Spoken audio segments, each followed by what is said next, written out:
চারটা মেয়ের মধ্যে রোকেয়া, কুলসুম আর জয়নাব ঘরের মধ্যে ঢুকে আল্লাহ নবীকে বলতেছে, বাবা তাইফবাসীরা তো পাথর মারলো, এই কষ্ট আপনি কেমনে সহ্য করবেন বাবা, এই কষ্ট আপনি কেমনে সহ্য করবেন? তিনটা মেয়ের মতন কথা বলে যখন ঘর থেকে বের হয়ে যায়, এমন সময় নবীর মেয়ে ফাতেমা ঘরের মধ্যে ঢুকে দরজা বন্ধ করে দেয়। রাসূল বলে, ফাতেমা ঘরের মধ্যে ঢুকে দরজা বন্ধ করলে মা? ফাতেমা বলতেছে, বাবা ইব্রাহিম নবীর জন্যে আল্লাহ নমরুদের চাগুন শান্তির বাগান বানায় দেয়, মুসা নবীর জন্য আল্লাহ সাগরকে রাস্তা বানায় দেয়, আর আমার বাবার জন্য আল্লাহ তাইফের পাথরকে তুলা বানাবার পারলো না। আজকে ফিলিস্তিন মুসলমানের জন্য বাইতুল মুকাদ্দাস আল্লাহ আবাবিল পাখি প্রেরণ করে না। আর আব্রাহা বাদশা যখন বাইতুল্লাহ দখল করতে আইছিল, তখন আবাবিল পাখি দিয়া তাদের হস্তি বাহিনীকে ধ্বংস করেছিল। ধরে কোন কথা ঠিক কিনা? আপনারা বলেন তো, মসজিদে হারাম আল্লাহর ঘর, বাইতুল মুকাদ্দাস আল্লাহর ঘর, তাহলে মসজিদে হারাম কাবা ঘর ধ্বংস করতে আসলে তাকে যদি আল্লাহ পাখি দিয়া ধ্বংস করে দেয়, আজকে বাইতুল মুকাদ্দাসে 32,000 মুসলমানকে ইহুদি শয়তানরা হত্যা করলো। এ পর্যন্ত 72,000 মুসলমান পঙ্গু অবস্থায় হাসপাতালের মধ্যে আছে। এদের মধ্যে 20,000 শিশু বাচ্চাকে ওই পাপিষ্ঠরা হত্যা করেছে। একটু খেয়াল করেন। তাহলে ইব্রাহিম নবীর জন্য আল্লাহ নমরুদের আগুনের চুলা শান্তির বাগান বানায় দেয়, মুসা নবীর জন্য আল্লাহ সাগরকে রাস্তা বানায় দেয়, আর আমাদের নবীর জন্য তাইফের পাথর আল্লাহ তুলা বানায় না। নবীর গোটা দেহ দরদর করে রক্ত পড়ে। ফাতেমা বলতেছে, বাবা আপনি বড় না ইব্রাহিম বড় না মুসা বড়? সঙ্গে সঙ্গে নবী বলেন, ফাতেমা তুমি কি আল্লাহর কোরআন পড়ো? আল্লাহ কোরআনে বলেছেন, ওরা ফায়না লাকা যিকরাক, আল্লাহর পরে সবচাইতে যিনি দামি তিনি হলেন আমাদের নবী। আপনাদের কি মনে হয় ইব্রাহিম বড়, মুসা বড়? তাহলে ইব্রাহিমের জন্য নমরুদের আগুন শান্তির বাগান হয়, মুসা নবীর জন্য আল্লাহ সাগর রাস্তা বানায় দেয়, আর আমার নবীকে তাইফবাসীরা পাথর মারে, ওই পাথর গায়ে লেগে রক্ত ঝরঝর করে পড়ে। কারণ কি? কারণ হলো আমাদের নবী সবসময় দোয়া করতেন, আল্লাহ আমার কারণে, আমার উম্মতকে কষ্ট দেওয়ার কারণে তুমি গোটা জাতিকে ধ্বংস করো না, বরং তাদেরকে হেদায়েত দেওয়ার দোয়া কামনা করতেছি। জোরে কোন সুবহানাল্লাহ। আল্লাহ পারে না ইহুদিকে ধ্বংস করতে? জোরে কোন পারে কি? কথা কোন পারে কি? পারে না। আল্লাহর নবী দোয়া করেছেন তায়েফবাসীর জন্য, নবীর দোয়া কিয়ামত পর্যন্ত আল্লাহ কবুল করে। আল্লাহ ঘোষণা করেছেন, ওমা আরসালনাকা ইল্লা রাহমাতাল লিল আলামিন। নবী তাকায় দেখে ফাতেমা পানি গরম করতেছে, জয়তুন তেল গরম করে ঘরের মধ্যে ঢুকে আল্লাহ নবীকে নিজের উরাতের উপরে শোয়া দিয়া নবীর গায়ের জুব্বা খুলে যত জায়গায় তাইফবাসী পাথর মারছে প্রত্যেক জায়গার মধ্যে গরম পানির মধ্যে নরম কাপড় চুবড়ায় চুবড়ায় নবীর গোটা দেহ পরিষ্কার করে ফাতেমার নরম আঙ্গুলের মধ্যে জয়তুনের গরম তেল নিয়ে নবীর ক্ষতস্থানে যখন মালিশ করে দেয়, এক সময় নবী ঘুমায় গেছে। ওই ঘুমের মধ্যে স্বপ্নে দেখে নবীর মা আমিনা নবীর পাশে দাঁড়ায়া কাঁদতেছে। আমিনা যখন কান্দে, নবীর স্বপ্নকে বাস্তব মনে করে মা বলে হাতটা চাইবা ধরে, ঘুমটা ভেঙে যায় ফাতেমার চুমুতে। ফাতেমা যখন চুমু খায়, ওই ফাতেমার চোখের পানি নবীর চোখের মধ্যে ঢুকে যায়। নবী ডাকতে বলে, ফাতেমা কান্দিস কেন? ফাতেমা বলে, বাবা আপনি মনে হয় স্বপ্ন দেখছেন, বাবা আমাকে মা বলে হাতটা ধরছেন, এখনো পর্যন্ত হাতটা ছাড়েন নাই। মুরব্বী বলে, হুজুর এখন আপনি বলেন, নবী যদি ফাতেমাকে স্বপ্নে মা বলে, সে আর মেয়ে থাকে না, সে হলো নবীর মা। ধরে কেন সুবহানাল্লাহ। ওই এলাকার মধ্যে কাউকে যাইতে দেয় না। আমি 50 বছর হলে মদিনায় আছি, আমি দেখেছি কোন পুরুষ মানুষকে ওই জান্নাতুল বাকির পূর্ব কোণার দিকে যাইতে দেয় না। কারণ নবীর মেয়ে ফাতেমা হলো পর্দানিশী। আল্লাহ তার পর্দাকে এমন কবুল করেছে, দুনিয়া থেকে বিদায় নেওয়ার পরে কিয়ামত পর্যন্ত তার পর্দা বহাল রয়েছে। সুবহানাল্লাহ কন্যা কেন? আপনি মনে করছেন যে আপনি মক্কা ছেড়ে মদিনা চলে আইছেন, মক্কার কাফেররা ভুলে গেছে? ভুলে যায় নাই, বরং আপনি যেখানে গেছেন ওরা সেখানে নজর রাখছে। আজকে পৃথিবীর কোন জায়গায় প্রকৃত মুসলমান আছে আপনারা বলেন তো? কাফেরদের নজর আছে না নাই? ভেজাল মুসলমান যেখানে আছে সেখানে কাফেরদের কোনো নজর নাই। বাংলাদেশ হলো ভেজাল মুসলমান। ধরে কি মুসলমান? ভেজালের উপরে কোনো নজর নাই, নজর হচ্ছে আসলের উপরে। এখন গোটা পৃথিবীতে আসল মুসলমান দেশ কোনটা আলোচনা শুনলে বুঝতে পারবেন, বুঝলেন? আসলের উপরে নজর আছে, ভেজালের উপরে নাই। আমরা বাংলাদেশের মুসলমান, আসল মুসলমান কেমনে হব আজকে আলোচনার ভিতর দিয়ে আপনারা বুঝতে পারবেন। একটু মনোযোগ দিয়ে কথাগুলো শুনতে হবে ভাইজান। আল্লাহ রাসূল মেহরাবের মধ্যে ঢুকলেন। এই মেহরাবটা কি এটা বোঝানোর জন্য বলতেছি। আল্লাহ তাআলা আয়াত নাজিল করার পরে নবী বললেন আল্লাহ কি করব? বলে মক্কার কাফেররা যে কোনো সময় মদিনা আক্রমণ করতে পারে, আর মদিনা যখন আক্রমণ করবে তখন দোয়া দিয়া দরুদ দিয়া আপনি মদিনা রক্ষা করতে পারবেন না, কাফেরদের বিরুদ্ধে অস্ত্র ধরা লাগবে। দোয়া দিয়া দরুদ দিয়া বাংলাদেশ রক্ষা করা যাবে? এ কথা কর না কেন যাবে? আল্লাহ বাংলাদেশে ভারত আগ্রাসী ভূমিকা চালাচ্ছে, যার কারণে বাংলাদেশের মেয়েরা নষ্ট হয়ে যাচ্ছে। আজকে মেয়েদের জন্য স্টার জলসা, জি বাংলা, ছেলেদের জন্য ফিল্ম সিরিয়াল, ইয়াবা, এগুলো সব আমাদের যুব শক্তি, নারী শক্তিকে নষ্ট করে দিচ্ছে। জোরেগান কথা ঠিক কিনা? এই বলে যদি আমি দোয়া করি আর কান্দি, স্টার জলসা বন্ধ হবে? কথাক্ষণ বন্ধ হবে? আমি যতই দোয়া করি ইয়াবা থেকে, হিরোইন থেকে, ফেন্সিল থেকে আমাদের যুব শক্তিকে বাঁচাতে পারবো না। এইগুলো খারাপি থেকে বাঁচাইতে গেলে অন্যায়ের বিরুদ্ধে প্রতিবাদ করতে হবে। জোরে গান কথা ঠিক কথা কন না কেন? আজকে প্রতিবাদ করবেন? হ্যাঁ, একটু মনোযোগ দেন। সঙ্গে সঙ্গে নবী সাহাবীদেরকে সৈন্য হিসেবে গড়ে তুললেন। আর এই সৈন্যরা যেই জায়গায় অস্ত্র রাখতেন সে জায়গার নাম হলো মেহরাব। এখন আপনারা বলেন মেহরাব কি রাখার জায়গা? সবাই বলেন না কেন? আমরা রাখি বা না রাখি, মেহরাব কি রাখার জায়গা? বর্তমানে মেহরাবে কি আছে? আমাকে আপনাকে মসজিদের মেহরাবে কি আছে? কিছুই নাই। ইমাম সাহেব যুদ্ধের কথা বলবে, সুদের কথা কেবল কষে, বুঝলেন? মসজিদের কেশিয়ার আবার সুদ খায়। ইমাম কেবল সুদের বিরুদ্ধে কোরআনে আয়াত তেলাওয়াত করছে, আয়াত দুটোর পাবে। এই শালারা কিন্তু আয়াত বোঝে না। আপনি আয়াত দিয়ে যা কান করেন ওরা কিছুই বুঝবে না। কিন্তু যখনই আয়াতের বাংলা অর্থ কবার গেছে যে সুদের সবচাইতে বড় গুনাহ হচ্ছে আল্লাহর সঙ্গে যুদ্ধ করা, আর সবচাইতে নিম্ন গুনাহ হলো নিজের মায়ের সঙ্গে জিনা করা। আপনারা কিছুই মনে করলেন না। আর এই সুদের পাপের কথা বলতে গিয়ে রাসূল 3 বার মুখ ধরছেন। 3 বার এইভাবে রাসূল মুখ ধরে। সাহাবীরা বলে হুজুর মুখ ধরেন কেন? বলে এতই শরম লাগতেছে, এই পাপের কথা কেমনে বলি। মানে সুদ খায় যারা, তাদের কি পাপ এইটা বলতে নবী শরম করতেছে। তো সাহাবীরা বললেন হুজুর আপনি না বললে আমরা বুঝবো কেমনে? রাসূল বললেন সুদের সবচেয়ে নিম্ন পাপ হলো নিজের মায়ের সাথে জিনা করা। আপনারা বলেন তো বাংলাদেশে কোনো পাগল মাকে বিয়ে করবে আর সে মায়ের সঙ্গে জিনা করা? ইমাম সাহেব কেবল ওয়াজ করছে, কেশিয়ার নামাজ শেষ করে বলতেছে গাট্টি গুটি যা আছে বাঁধেন, আপনাকে আর লাগবে না। আমার অপরাধ কি? বলে আমি সুদ খাই আর আমার বিরুদ্ধে ওয়াজ করিস। এখন সুদের বিরুদ্ধে, ঘুষের বিরুদ্ধে এগুলো বললেই তো ইমামের চাকরি থাকবে না। জোরে কোন কথা ঠিক কিনা? আর মেহরাবের ইতিহাস তারা কেমনে বলবে? আল্লাহ রাসূল মেহরাবের মধ্যে ঢুকলেন, হযরত বেলাল আকামত শুরু করলেন। এমন সময় নবী দেখে সামনে কাতারে একজন সাহাবী বসেই আছে, এখন পর্যন্ত উঠতেছে না। বেলাল কদ কামাতিস সালাহ বলে, তারপরেও সাহাবী যখন উঠতেছে না বসে আছে। সিয়ারত বসে নাই, এমনি বসে আছে। সিয়ারত বসা দেখলে যে রাসূল কি বলতেন আল্লাহ ভালো জানে।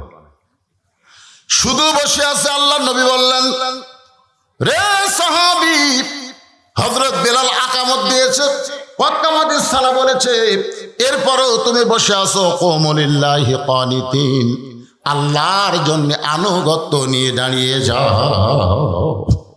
রাসূল কোরআনের আয়াত তেলাওয়াত করলেন, কুমু লিল্লাহি কানিতিন। কুম শব্দের অর্থ হলো দাঁড়াও, লিল্লাহি কার জন্যে? জোরে বলেন কার জন্যে? কানিতিন শব্দের অর্থ হলো আনুগত্য নিয়ে।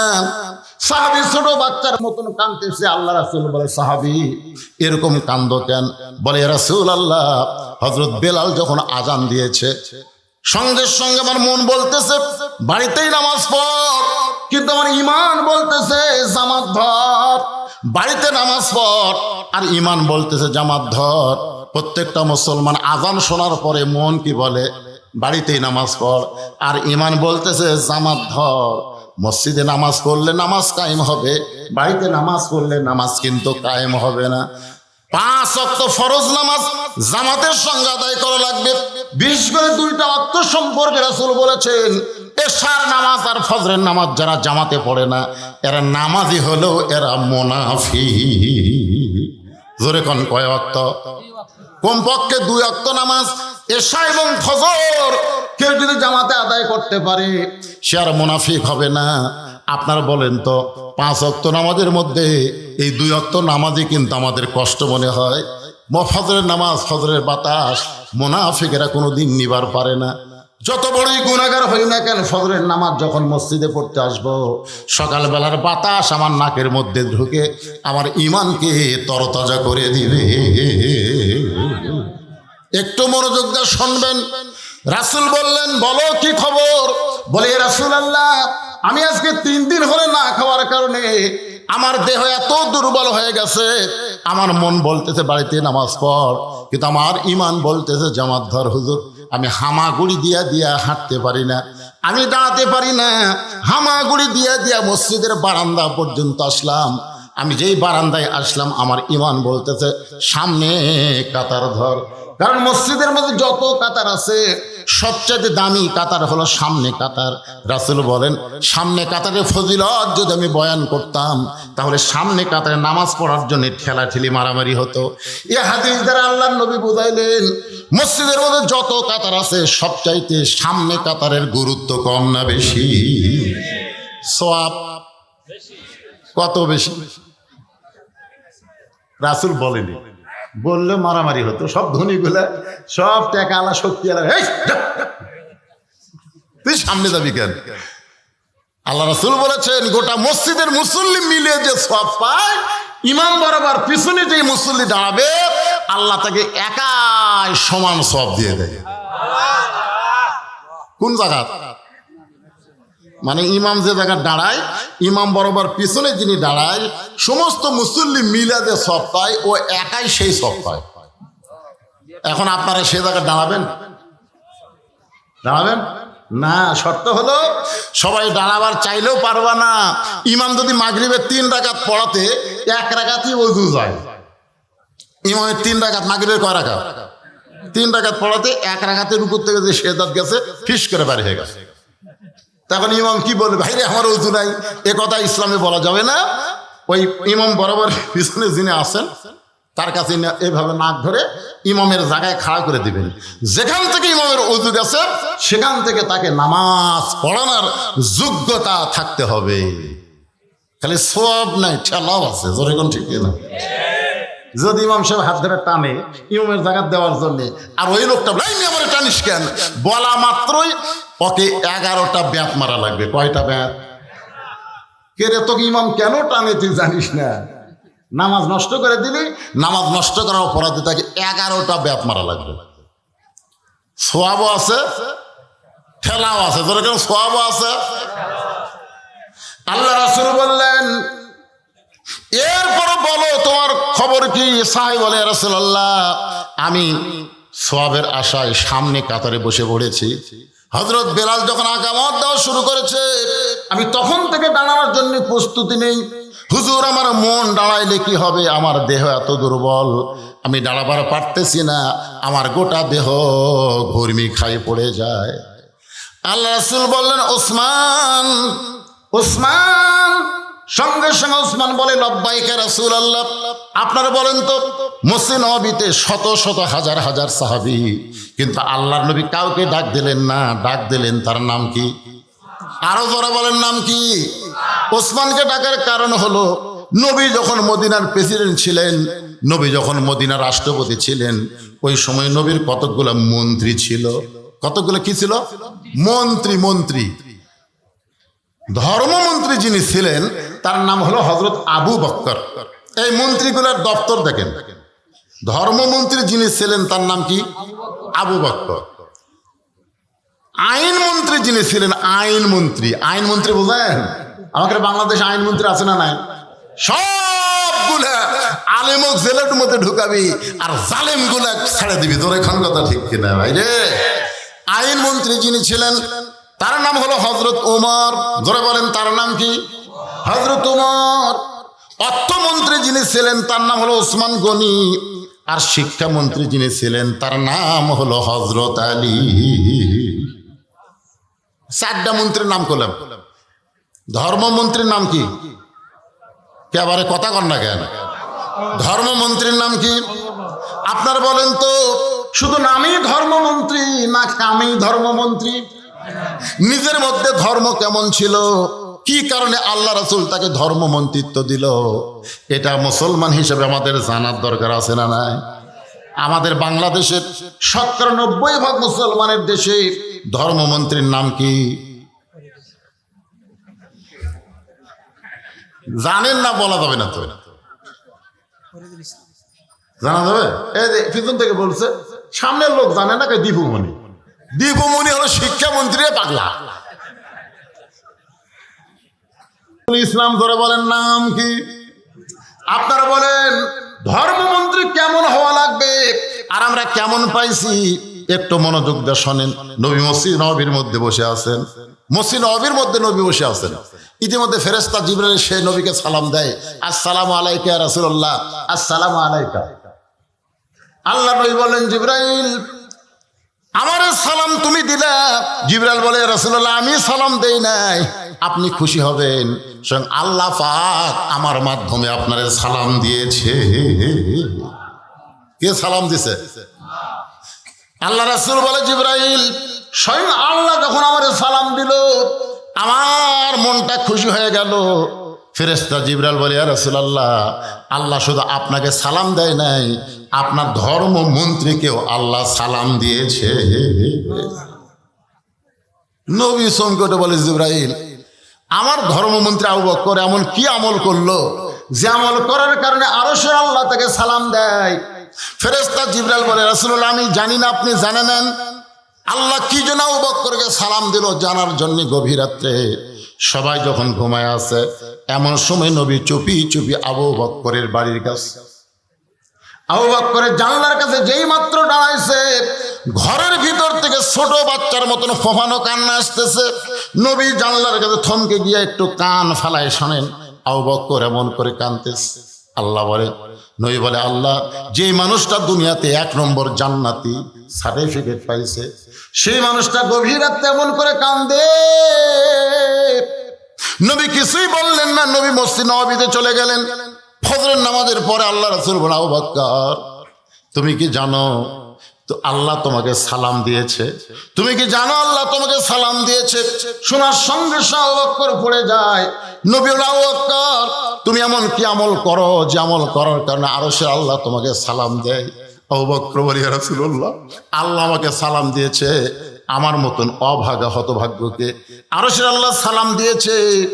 নবী বলেন, আবু বকর আল্লাহ সালাম দিয়েছে শুনে খুশি হবে, কান্দো কেন? আবু বকর বলে, ইয়া রাসূলুল্লাহ আমার মধ্যে এমন কোনো যোগ্যতা নাই যে আল্লাহ পাক আমারে সালাম দিবে। রাসূল বলে, আবু বকর তোমার যোগ্যতা আমি জানি, সবাই যখন ঘুমায় তুমি তখন কান্দো, কারণ কি? আবু বকর বলে, রাসূলুল্লাহ আমার কান্দার কারণ হলো হাসরের ময়দানে আল্লাহ যদি বলে আজকে সবাই জান্নাতে যাবে, শুধু একজন ব্যক্তি জাহান্নামে যাবে, আমার এত ভয় ওই একজন ব্যক্তি যদি আবু বকর হয়। রাসূল আবু বকর দুনিয়ার সবাইকে আল্লাহ জান্নাত দিবে, একজনকে জাহান্নাম দিবে, আর সেই মানুষটা তুমি হবে। এই ভয় করে কান্দার কারণে ইন্না আকরামাকুম ইনদাল্লাহি আতকাকুম, আল্লাহ পাক তোমারে সালাম দিয়েছে। দেখছেন, সেই মানুষটা হলো ধর্মমন্ত্রী। আইনমন্ত্রীর নাম কি? তোর এখানে আইনমন্ত্রীর নাম কি? হযরত ওমর। কেমন আইন? বাংলাদেশের মতন ৯৬টা দেশের খলিফা, আমাদের বাংলাদেশের প্রধানমন্ত্রী একটা দেশ, আর এই দেশের মতন ৯৬টা দেশের খলিফা হচ্ছেন হযরত ওমর। সুবহানাল্লাহ। জুমার দিনে মসজিদে খুতবা দিচ্ছেন, সাহাবীরা পাগলের মতন ওমর ফারুকের খুতবা শুনতেছেন।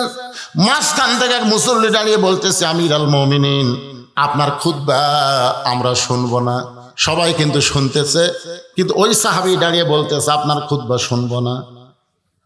ওমর ফারুক খুতবা ব্রেক করে দিলেন।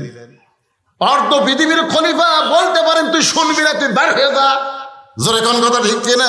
কিন্তু তিনি খুতবা ব্রেক করে দিলেন। তিনি তাকে প্রশ্ন করলেন, ভাই আমার খুতবা বক্তব্য না শোনার কারণ কি?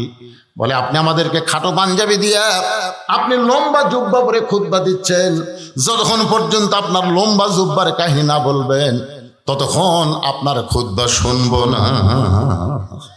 উমরের চোখ দিয়ে দর দর করে পানি পড়তেছে। সমস্ত সাহাবীরা পাগলের মতন উমরের দিকে তাকায় আছে। উমর কোনো কথা বলতেছে না। এমন সময় 6 লক্ষ হাদিসের হাফেজ তার সন্তান আব্দুল্লাহ ইবনে উমর বাবার পাশে দাঁড়িয়ে গেলেন। নবীর সাহাবীরা রে, তোমরা খাটো পাঞ্জাবি হলেও তো নতুন পোশাক পরে নামাজ পড়তে আইছো, আমার পরের দিকে তাকায় দেখো, আমার পরে নতুন কোনো কাপড় নাই।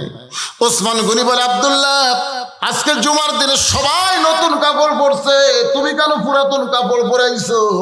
আব্দুল্লাহ বলতেছে, আমি যদি নতুন কাপড় পরতাম তাহলে আমার বাবার লম্বা জুব্বা হইতো না। দুনিয়ার সবাই যখন ঘুমায় গেছে, এমন সময় আমার বাবা চুপি চুপি আমার ঘরের দরজায়, দুনিয়ার সবাই ঘুমাইছে, কেউ চেতন নাই, এমন সময় আব্দুল্লাহ ইবনে উমর বলতেছে, আমার বাবা আমার ঘরের দরজায় আমাকে আব্দুল্লাহ আব্দুল্লাহ বলে ডাকতেছে। আমি দরজা খুলে দেখি বাবার হাতে একটা পাঞ্জাবি। আমি খুশি হয়ে বললাম, বাবা বাইতুল মাল থেকে আমার একটা পাঞ্জাবি দিছে, আর একটা গভীর রাত্রে আপনি দিবার আইছেন। খলিফার বেটা হওয়ার কারণে আমার 2টা পাঞ্জাবি হবে। জোরে কোন কয়টা? মেম্বরের বেটা, চেয়ারম্যানের বেটা, বাংলাদেশের মতন 96টা দেশে খলিফার সন্তান বলতেছে, খলিফার ছেলে হওয়ার কারণে আমার 2টা জামা হবে, একটা বাইতুল মাল থেকে দিছে, আর একটা গভীর রাত্রে আপনি দিবার আইছেন। সঙ্গে সঙ্গে ওমর ফারুক কোরআনের আয়াত তেলাওয়াত করলেন। আইন মন্ত্রীর মুখে তেলাওয়াত শোনেন, ইন্নাল্লাহা ইয়ামুরুকুম আন তুআদ্দুল আমানাতি ইলা আহলিহা ওয়া ইযা হাকামতুম বাইনান নাস আন তাহকুম বিল আদল। আব্দুল্লাহ রে, আমি তোর একটা পাঞ্জাবি দিবার আইছি, এইটা তুই কেমনে বুঝলি বাবা? এই পাঞ্জাবি আমার ভাগ্যে পড়েছে, এইটা এত ছোট, এইটা পরে যদি খুতবা দিবার চাই তাহলে আমার পায়ের হেঁটু পর্যন্ত ঢাকবে না। তোর পাঞ্জাবিটা আমাকে একটু দান করে দে। তোর পাঞ্জাবি আমার পাঞ্জাবি একত্র করে আমি একটু লম্বা জুব্বা বানাবার চাই। আব্দুল্লাহ বলে, নবীর সাহাবীরা রে, আমার নতুন কাপড়টা বাবাকে দান করে দিলাম, আমার কাপড় বাবার কাপড় একত্র করে লম্বা জুব্বা পরে বাবা খুতবা দেয়। এখন বলো আমার বাবার খুতবা শোনা যায় কি না যায়? হাজার হাজার সাহাবীরা কান্দে।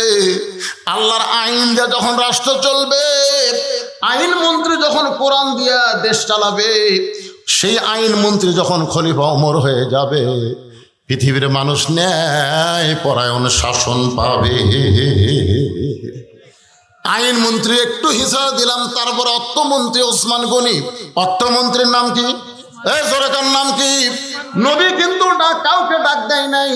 নবী বলেছেন, ওসমান তোমার ভাই আজকে 3 দিন হলে না খেয়ে আছে, আর এই না খেয়ে থাকার কারণে সে এত দুর্বল হয়ে গেছে, সে মসজিদের সামনে কাতরাইছে কিন্তু দাঁড়াবার পারতেছে না, দাঁড়াবার গেলেই তার মাথা চক্র দিচ্ছে। এত সম্পদ আল্লাহ তোমাকে দান করেছে, সুবহানাল্লাহ কোন? নবী কিন্তু বলে নাই এত সম্পদের মালিক তুমি হইছো, এত সম্পদের মালিক, এ কথা কিন্তু নবী বলে নাই। নবী বলেছেন এত সম্পদ আল্লাহ তোমাকে দান করেছে। এ কথার দ্বারা বোঝা গেল সম্পদের মালিককে। জোরে এখন। কিন্তু আমরা পকেটে যখন থাকে, আমার কোনো টেনশন নেই ভাইরে, আমার কোনো টেনশন নেই। কোনদিন কি মনে করছেন যে সব কিছুর মালিক আল্লাহ? আল্লাহ আমাকে আমানত স্বরূপ দান করেছে। তোর কোন কথা ঠিক না? পরের জায়গা পরের জমি ঘর বানায় আমি রই, আমি কিন্তু জমির মালিক নই। জমিদারের ইচ্ছা মতন দেই না জমিন চাষ। জমিদার বলেছে তোর পকেটে টাকা থাকবে, আর আমার ঘরের জন্য বক্তা চাইছে তোর পকেটে 500 টাকার নোট আছে, 100 টাকার নোট আছে, আর তুই ছিঁড়া 10 টাকা দিছিস। দেননি? চাদরের মধ্যে না দেননি। আমার এলাকায় 2 দল আছে, এক দল 8 রাকাত, এক দল 20 রাকাত। একজনকে ধরে বলতে, ভাই তুই কয় রাকাত রে? নামাজই পড়ি না। আপনার বলেন তো, নামাজ পড়ে না, ওর কোনো ফতুয়া আছে? ওই 8 তো নাই, 20 তো নাই। তো যখন আপনাকে রুমাল গেল, চাদর গেল, আমি তোমার বললাম মহব্বতের টাকাটা দিয়ে দিবেন, আপনারা দেনই, তাহলে আর কোনো ফতুয়া আছে? কি বুঝতেছেন? আল্লাহ নবী বললেন, ওসমান, আল্লাহ তোমাকে এত সম্পদ দান করেছে, তাহলে সম্পদের মালিক কে? এ সবাই দেন বা না দেন, সত্যি কথাটা বলবেন না। সম্পদের মালিক কে? আরো জোরে, জোরসে বলুন। জোর হলো না? আরো জোরে। লিল্লাহি তাকবীর। এই বিশ্বাসটা খালি করেন যে সম্পদের মালিক আল্লাহ, আমাদেরকে আমানত স্বরূপ দিয়েছে, শতকরা 2.5 টাকা বেশি থাকলে গরিবদের দেওয়া লাগবে। জোরে কোন কথা ঠিক কিনা? ওসমান গনিকে রাসূল বললেন, আল্লাহ তোমাকে এত সম্পদ দান করেছে, সেখান থেকে তোমার ভাইকে তুমি কিছু দিয়ে দাও। তোমার ভাইরে যদি দিয়ে দাও, তোমার ভাইরে আর না খেয়ে থাকা লাগবে না। ওসমান গনি বলে, রাসূলুল্লাহ, আমার ভাই 3 দিন হলে না খেয়ে আছে, এইটা যদি আমি আগে জানতাম, তাহলে আমি নিজে না খাইয়া আমার অসহায় গরিব ভাইয়ের কাছে আমি খাবার পৌঁছাইয়া দিতাম। সুবহানাল্লাহ বলেন না? আপনার বলেন তো, ওসমান গনির কথার সাথে কি আমলের মিল আছে? মিল নাই? কথার সাথে যে আমার ভাই 3 দিন হলে না খেয়ে আছে, এইটা যদি আমি আগে জানতাম, তাহলে আমি নিজে না খাইয়া আমার ভাইয়ের বাড়িতে খাবার পৌঁছায় দিতাম। আপনার বলেন তো, অর্থমন্ত্রীর কথার সাথে কাজের মিল আছে না নাই? তার জীবনে বলে দেখেন, আমি যখন 11 সালে প্রথম মদিনায় যাই, প্রথম 11 সালে, আমার তো মনের খালি আশা যে রাসূলের রওজা জিয়ারত করব। জিয়ারত করার পরে মুআল্লিম বলতে, হুজুর আর একটা জায়গা আছে, যে জায়গার মধ্যে 10,000 সাহাবী ঘুম পাড়তেছে। কয় হাজার? কম পক্ষে 10,000 সাহাবী ঘুম পাড়তেছে। সেই জায়গার নাম হলো জান্নাতুল বাকি। জান্নাতুল বাকি দিকে 11 সালে আমি একটা বিপদে পড়ছিলাম। বিপদটা হলো কি, আমি জিয়ারত করতে করতে হালিমাতুস সাদিয়া নবীর দুধমার কবর জিয়ারত করে কেবল একটু উত্তর দিকে যাওয়ার চাইছি, বুঝলেন? আমার সাথে আরো 5-7 জন আছে। ইতিমধ্যেই ওই জান্নাতুল বাকির মধ্যে কিন্তু পুলিশ থাকে, গোরস্থানের মধ্যে পুলিশ। আর আমাকে বাংলাদেশে যতই ধরাধরি হোক, গোরস্থানে পুলিশ যায় না। ধরে কোন কথা ঠিক কিনা? যায়। আমার এলাকার এক ভোটের আগে 7ই জানুয়ারিতে ভোট হলো, এই ভোটের আগে লুকা লুকে একটা খেলা হলো। পুলিশ কিন্তু সব বাড়ি যায় না, খালি খুঁজলেই এই বাড়িতে তারা কোন দল, এত বাড়িতে খুঁজলে লোকটা কখন যে ধরা পড়বি এই ভয়ে ওই কবরস্থানে যায় একটা কবর খুঁড়িছে। কবর খুঁড়ে নিচে খেয়ার দিয়ে, তারপর কম্বল পড়ে, ওই তারপর ল্যাব গাওয়াতে ঘুম পাড়ে।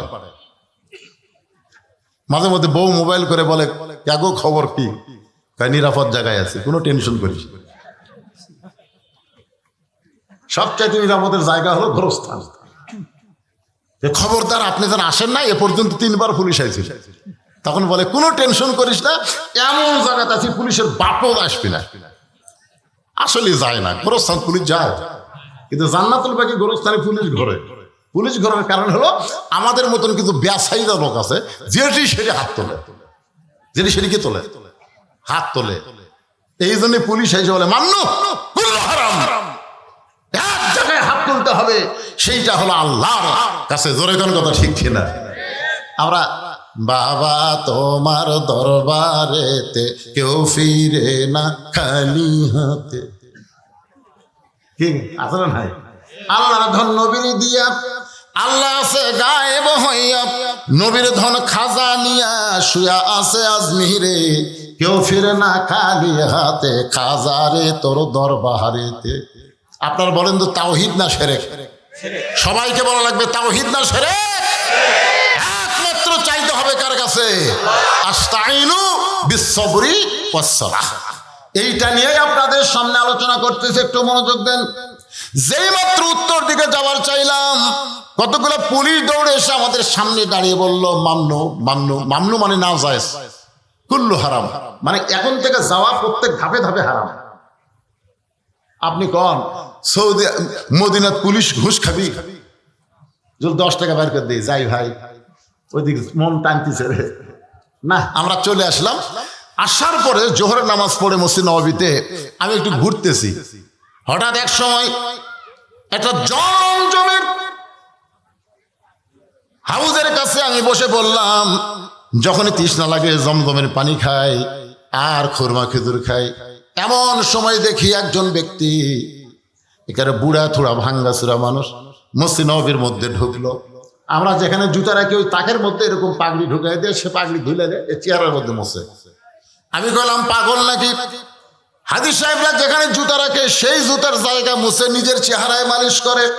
মুরব্বী যখন আমার কাছে আসলো, আমি মনে করলাম মদিনার কোনো মুরব্বী হবে। আমি বললাম এজলেসিয়া শায়েক, ও আল্লাহর বৃদ্ধ বান্দা, আপনি একটু বসেন। আমার দিকে মুচকি মুচকি হাসিতে বলে, আপনি যতই আরবি বলেন আপনি বাংলাদেশি।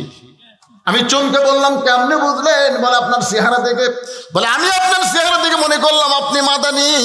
বলে আমি মদিনায় 80 বছর 50 বছর হলে আসি, আমার বয়স হলো 80 বছর, আমি 50 বছর হলো মদিনায় আছি। এই থাকতে থাকতে আমার চেহারা মদিনার মতন হয়ে গেছে। আমি তখন বললাম মুরব্বী, তাহলে আপনি 50 বছর মদিনায় আছেন, আপনি কি বাংলাদেশে যাবেন না? বলে বাংলাদেশে যাব না বলেই তো নিয়ত করে মদিনার মেয়রের কাছে আমি একটা দরখাস্ত লিখেছি। আমি মদিনার মেয়রের কাছে দরখাস্ত লিখেছি, আমি মারা গেলে আমার কবরটা যেন জান্নাতুল বাকির মধ্যে হয়। যেই গোরস্থানে 10,000 সাহাবী ঘুম পাড়তেছে তাদের মাঝখানে আমার কবর যেন হয়। মদিনার মেয়র আমার দরখাস্ত গ্রহণ করেছে। আমি মরে যাওয়ার সঙ্গে সঙ্গে জান্নাতুল বাকির মধ্যে আমাকে দাফন করা হবে। আল্লাহ রাসূল বলেন, জান্নাতুল বাকির সঙ্গে জান্নাতুল ফিরদাউসের একটা সম্পর্ক রয়েছে। আমি যদি এখন বাড়ি যাই আর বাড়ি যাওয়ার পরে যদি আমার মৃত্যু হয়, আমাকে কিন্তু বাংলাদেশ থেকে আর মদিনাত পাঠাবে না। তাহলে বাংলাদেশে মরে গেলে আমি মদিনাতে আসতে পারবো না। এ কারণে আমি আর বাংলাদেশে যাই নাই। বলে আত্মীয় স্বজনের খবর কি? বলে যাদের মন চায় তারা মদিনায় এসে আমার সঙ্গে দেখা করে, আমি মদিনা থেকে বের হই না। আমি বললাম মক্কায় গেল, মক্কা তো আমি যাই না। যদি মক্কায় গিয়ে মারা যায় আমার কবর হবে জান্নাতুল মাওয়ার মধ্যে, আমার কবর মদিনার জান্নাতুল বাকির মধ্যে হবে না। এই 50টা বছর হলে আমি শুধু মদিনায় থাকি আর মসজিদ নববীর খেদমত করি। আমি বললাম মুরব্বী, আমি আপনার কাছে জানতে চাই, ওই জান্নাতুল বাকির পূর্ব কোণায় যখনই রওনা দিলাম মামনু মামনু বলে পুলিশ আমাদের খেদায় দেয়, ওই দিকে আমাদের যাইতে দিল না। আর তো বহু কবর ওই এলাকার মধ্যে আছে, কিন্তু আমাদের যাইতে না দেওয়ার কারণ কি? মুরব্বী মুচকি মুচকি হাসার বলে, আপনি জানেন না ওই জান্নাতুল বাকির পূর্ব কোণায় ঘুমায় আছে আল্লাহর নবীর মা ফাতেমা। আমাকে বল আপনি কি জানেন না ওই জান্নাতুল বাকির পূর্ব কোণায় ঘুমায় আছে নবীর মা ফাতেমা? আমি তখন বললাম মুরব্বী, আমি নবীর দুধ মা হালিমাতুস সাদিয়ার কবর জিয়ারত করেছি। যারাই হজ করতে যান দুধ মা হালিমাতুস সাদিয়ার কবর জিয়ারত করতে পারবেন, কিন্তু আপনি যাকে মা বলতেছেন সে তো নবীর মেয়ে, সে হলো নবীর মেয়ে ফাতেমা, আর সেই মেয়েকে আপনি মা বলতেছেন। ওই মুরব্বী আমারে বলে, আপনারা কি কিতাব পড়েন না? চলেন নববীর উপর তলায় চলেন। আমাকে সহ আমার সঙ্গে আরো কয়েকজন হাজী সাহেব ছিল, তাদেরকে মসজিদ নববীর উপর তলায় নিয়ে গেল। উপর তলার দক্ষিণ সাইডে একটা মক্তব, মক্তব মানে কিতাবের ঘর।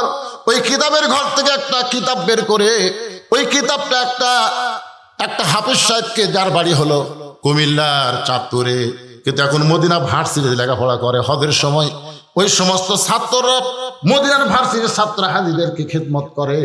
ওই অলিউল্লাহকে বলল, অলিউল্লাহ একটু পড়ে দেখায় দাও। ওই কিতাব বের করে অলিউল্লাহ আমাদের সামনে পড়া শুরু করে দিল। আল্লাহ রাসূল তাইফের ময়দান থেকে যখন মক্কায় আসলেন, মক্কা আসার পরে নবীর তখন 4টা মেয়ে ছিল। 4টা মেয়ের মধ্যে রোকেয়া, কুলসুম আর জয়নাব ঘরের মধ্যে ঢুকে আল্লাহ নবীকে বলতেছে, বাবা তাইফবাসীরা তো পাথর মারলো, এই কষ্ট আপনি কেমনে সহ্য করবেন বাবা? এই কষ্ট আপনি কেমনে সহ্য করবেন? 3টা মেয়ের মতন কথা বলে যখন ঘর থেকে বের হয়ে যায়, এমন সময় নবীর মেয়ে ফাতেমা ঘরের মধ্যে ঢুকে দরজা বন্ধ করে দেয়। রাসূল বলে, ফাতেমা ঘরের মধ্যে ঢুকে দরজা বন্ধ করলে মা? ফাতেমা বলতেছে, বাবা ইব্রাহিম নবীর জন্যে আল্লাহ নমরুদের চাগুন শান্তির বাগান বানায় দেয়, মুসা নবীর জন্য আল্লাহ সাগরকে রাস্তা বানায় দেয়, আর আমার বাবার জন্য আল্লাহ তাইফের পাথরকে তুলা বানাবার পারলো না। আজকে ফিলিস্তিন মুসলমানের জন্য বাইতুল মুকাদ্দাস আল্লাহ আবাবিল পাখি প্রেরণ করে না। আর আব্রাহা বাদশা যখন বাইতুল্লাহ দখল করতে আইছিল তখন আবাবিল পাখি দিয়া তাদের হস্তি বাহিনীকে ধ্বংস করেছিল। ধরে কোন কথা ঠিক কিনা? আপনারা বলেন তো, মসজিদে হারাম আল্লাহর ঘর, বাইতুল মুকাদ্দাস আল্লাহর ঘর, তাহলে মসজিদে হারাম কাবা ঘর ধ্বংস করতে আসলে তাকে যদি আল্লাহ পাখি দিয়া ধ্বংস করে দেয়, আজকে বাইতুল মুকাদ্দাসে 32,000 মুসলমানকে ইহুদি শয়তানরা হত্যা করলো। এ পর্যন্ত 72,000 মুসলমান পঙ্গু অবস্থায় হাসপাতালের মধ্যে আছে। এদের মধ্যে 20,000 শিশু বাচ্চাকে ওই পাপিষ্টরা হত্যা করেছে। একটু খেয়াল করেন। তাহলে ইব্রাহিম নবীর জন্য আল্লাহ নমরুদের আগুনের চূড়া শান্তির বাগান বানায় দেয়, মুসা নবীর জন্য আল্লাহ সাগরকে রাস্তা বানায় দেয়, আর আমাদের নবীর জন্য তাইফের পাথর আল্লাহ তুলা বানায় না। নবীর গোটা দেহ দরদর করে রক্ত পড়ে। ফাতেমা বলতেছে, বাবা আপনি বড় না ইব্রাহিম বড় না মুসা বড়? সঙ্গে সঙ্গে নবী বলেন, ফাতেমা তুমি কি আল্লাহর কোরআন পড়েন? আল্লাহ কোরআনে বলেছেন ওরা ফায়না লাকা যিকরাক, আল্লাহর পরে সবচাইতে যিনি দামি তিনি হলেন আমাদের নবী। আপনাদের কি মনে হয় ইব্রাহিম বড় মুসা বড়? তাহলে ইব্রাহিমের জন্য নমরুদের আগুন শান্তির বাগান হয়, মুসা নবীর জন্য আল্লাহ সাগর রাস্তা বানায় দেয়, আর আমার নবীকে তাইফবাসীরা পাথর মারে, ওই পাথর গায়ে লেগে রক্ত ঝরঝর করে পড়ে। কারণ কি? কারণ হলো আমাদের নবী সবসময় দোয়া করতেন, আল্লাহ আমার কারণে, আমার উম্মতকে কষ্ট দেওয়ার কারণে তুমি গোটা জাতিকে ধ্বংস করো না, বরং তাদেরকে হেদায়েত দেওয়ার দোয়া কামনা করতেছি। জোরে কোন সুবহানাল্লাহ। আল্লাহ পারে না ইহুদিকে ধ্বংস করতে? জোরে কোন পারে কি? কথা কোন পারে কি? পারে না। আল্লাহ নবী দোয়া করেছেন তায়েফবাসীর জন্য, নবীর দোয়া কিয়ামত পর্যন্ত আল্লাহ কবুল করে। আল্লাহ ঘোষণা করেছেন, ওমা আরসালনাকা ইল্লা রাহমাতাল লিল আলামিন। নবী তাকায় দেখে ফাতেমা পানি গরম করতেছে, জয়তুন তেল গরম করে ঘরের মধ্যে ঢুকে আল্লাহ নবীকে নিজের উরাতের উপরে শোয়া দিয়া নবীর গায়ের জুব্বা খুলে যত জায়গায় তাইফবাসী পাথর মারছে প্রত্যেক জায়গার মধ্যে গরম পানির মধ্যে নরম কাপড় চুবড়ায় চুবড়ায় নবীর গোটা দেহ পরিষ্কার করে ফাতেমার নরম আঙ্গুলের মধ্যে জয়তুনের গরম তেল নিয়ে নবীর ক্ষতস্থানে যখন মালিশ করে দেয়, এক সময় নবী ঘুমায় গেছে, ওই ঘুমের মধ্যে স্বপ্নে দেখে নবীর মা আমিনা নবীর পাশে দাঁড়ায়া কাঁদতেছে। আমিনা যখন কান্দে নবীর স্বপ্নকে বাস্তব মনে করে মা বলে হাতটা চাইবা ধরে, ঘুমটা ভেঙ্গে যায় ফাতেমার চুমুতে। ফাতেমা যখন চুমু খায় ওই ফাতেমার চোখের পানি নবীর চোখের মধ্যে ঢুকে যায়। নবী ডাকতে বলে, ফাতেমা কান্দিস কেন? ফাতেমা বলে, বাবা আপনি মনে হয় স্বপ্ন দেখছেন, বাবা আমাকে মা বলে হাতটা ধরছেন, এখনো পর্যন্ত হাতটা ছাড়েন নাই। মুরব্বী বলে, হুজুর এখন আপনি বলেন, নবী যদি ফাতেমাকে স্বপ্নে মা বলে সে আর মেয়ে থাকে না, সে হলো নবীর মা। ধরে কারণ সুবহানাল্লাহ। ওই এলাকার মধ্যে কাউকে যাইতে দেয় না।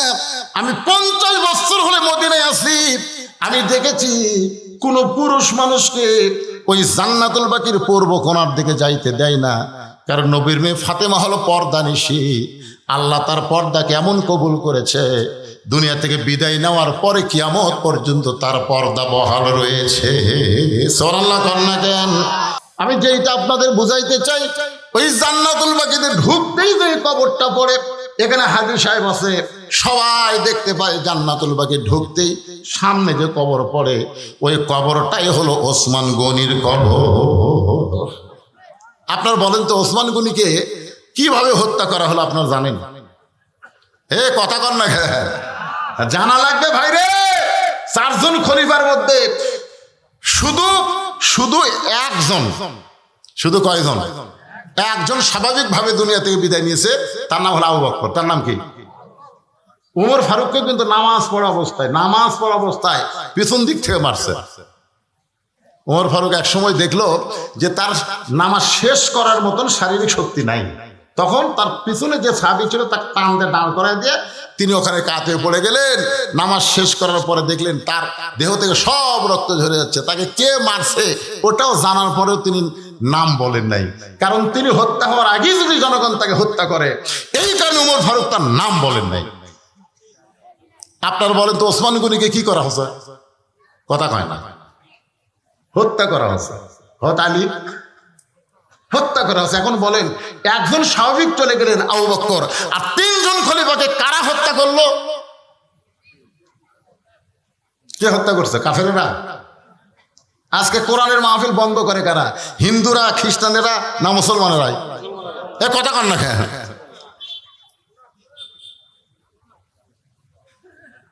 আপনার বাংলাদেশে কোনোদিন দেখছেন হিন্দুদের হরিবাসর বন্ধ হচ্ছে? এ কথা কন না কেন? হরিবাসর বন্ধ হচ্ছে? খ্রিস্টানদের কোন অনুষ্ঠান বন্ধ হচ্ছে? ইহুদির কোন অনুষ্ঠান বন্ধ হয়েছে? কিন্তু আমাদের মস্তারা কোরআনের মাহফিল করে একদল করবার চায় আর একদল বাধা দেয়। জোরে কর কথা ঠিক কিনা? এই যে শালারা বাধা দেয় এরাই হযরত ওমর ওসমান আলীকে হত্যা করেছে। জোরে কর কথা ঠিক, এরা কিন্তু মুসলমান না। আল্লাহ কোরআনে বলেছেন ওয়ামিনান নাসি মান ইয়াকুলু আমান্না বিল্লাহি ওয়া বিল ইয়াউমিল আখিরি ওয়া মা হুম বিমুমিনিন। আপনারা কি বিরক্ত হচ্ছেন?